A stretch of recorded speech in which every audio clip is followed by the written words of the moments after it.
problème. C'est le même problème chez les CP, chez les CE1. L'énoncé est le même. Il y a juste les nombres qui vont être un peu plus importants chez vous que chez les CP. On va chercher ensemble à résoudre ce problème. Comment est-ce qu'on fait pour résoudre un problème? Qu'est-ce qu'on fait pour résoudre un problème? En premier. On lit le problème. Ah, on lit le problème en premier. Oui, c'est une bonne idée. On lit le problème. On prend le crayon de papier et la gomme. On va prendre son crayon de papier et sa gomme si besoin. Qu'est-ce qu'on fait encore? On écoute bien. On écoute bien la lecture quand on va le lire ensemble. Ensuite, On regarde la question. C'est quoi la question? on lit bien la question et on essaie de bien comprendre la question. Et après, Soit on fait un schéma, soit on fait un schéma, un calcul. soit on fait une opération, un calcul. Ah bah alors, ça peut être une soustraction, ça peut être une addition, ça peut être des fois un dessin va suffire à ce qu'on trouve la solution. Et ensuite,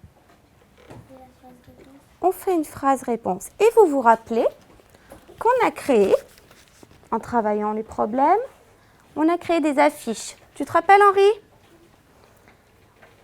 On a vu que dans tous les problèmes qu'on avait travaillés depuis le début de l'année, on avait des problèmes où on cherchait combien ça fait en tout avec des collections qui étaient différentes. On a vu qu'on pouvait chercher combien il restait d'objets. On avait une collection, on en enlevait une partie, on cherchait ce qui restait.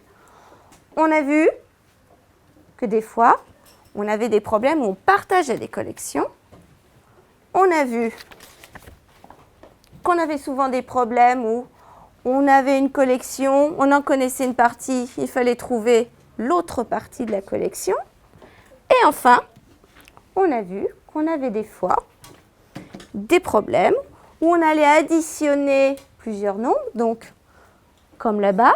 Mais là, la différence de la première affiche, c'est quoi? C'est qu'on doit... C'est le même nombre. C'est le même nombre, ce sont des collections répétées qu'on affiche. Là-bas, on a des nombres différents. Là, c'est le même nombre qu'on va additionner, réitérer.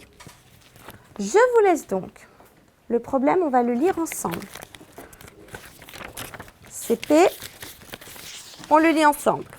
Prenez chacun une feuille, distribue. CE1, on le lit aussi.